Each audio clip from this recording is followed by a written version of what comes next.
Hey everyone, Selman here from Wynn Strength. On today's quick training tip video, I wanted to discuss rest between sets and what might work for you better than what's considered optimal by a lot of the standard literature. So given different training goals, different outcomes, one of those requirements might be the fact that you can't spend 2 hours in the gym.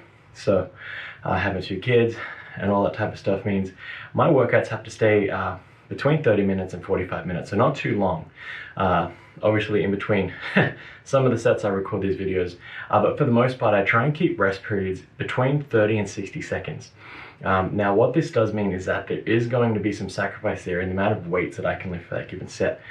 But when given that constraint of time, if I was to do the recommended rest periods of say 3 to 5 minutes in between heavy strength sets, that means I won't actually get that much work in during that 45-minute time frame.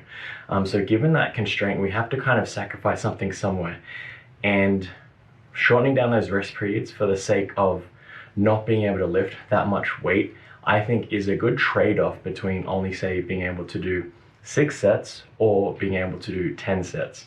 And that's 10 sets of different exercises or 10 sets of the same exercise. Obviously with that, you have to tailor your training goals and what you hope to achieve at the end of a training session.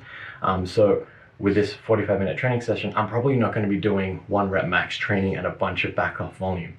So given that constraint, how do I look at restructuring my training program so that I'm not really focused on 1 rep max strength, because that does require a lot more time, obviously 3 to 5 minutes, whereas I can maybe focus on hypertrophy or GPP style training or just general strength training as a broad goal, where I can drop those rest periods to 30 to 60 seconds and really just do maybe 3 to 5 sets of maybe 5 to 12 reps.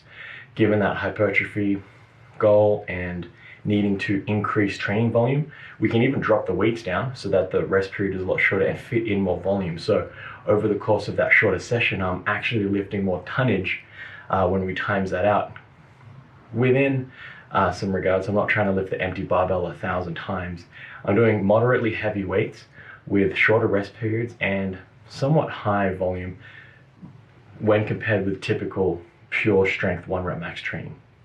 So something to think about with your own scheduling and your own training. It's not always weight on the bar that's the ultimate goal. It might have to do with time constraints, scheduling conflicts, and adapting that to fit your lifestyle, because at the end of the day, training is always better than not training. So getting into the gym doing something is going to be better than not doing anything at all, because it could have been better if I didn't do it this way.